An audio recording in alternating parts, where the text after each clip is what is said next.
এক সময় আরবের মানুষরা অন্ধকারে ডুবেছিল। অন্যায় ও বিভ্রান্তি তাদের জীবনের প্রধান অংশ ছিল।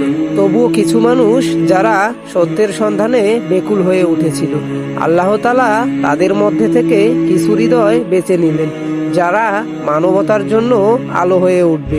তাদের জীবনটা ছিল সাদামাটা, মাটির বাড়ি, অল্প খাবার ও কঠিন পরিবেশ, কিন্তু তাদের ঈমান ছিল পাহাড়ের থেকেও শক্তিশালী। সত্য কথা বলার কারণে তাদের উপর নেমে এলো কঠিন নির্যাতন।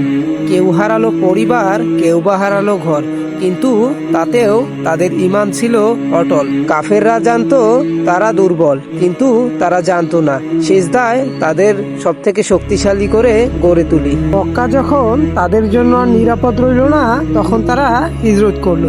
মদিনায় তাদেরকে স্বাগতম জানানো হলো।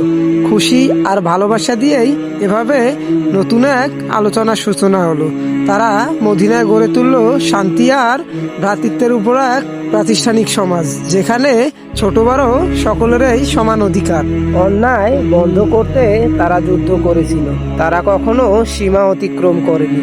তাদের যুদ্ধ ছিল কেবল সত্যের উপর, ক্ষমতার জন্য নয়। তারা ছিল সাহসী, আল্লাহর উপর তাদের ভরসা ছিল তাদের সবচেয়ে বড় শক্তি।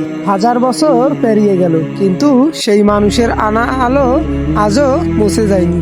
কেউ সত্য খুঁজবে, এই আলো তার পথ দেখিয়েই যাবে।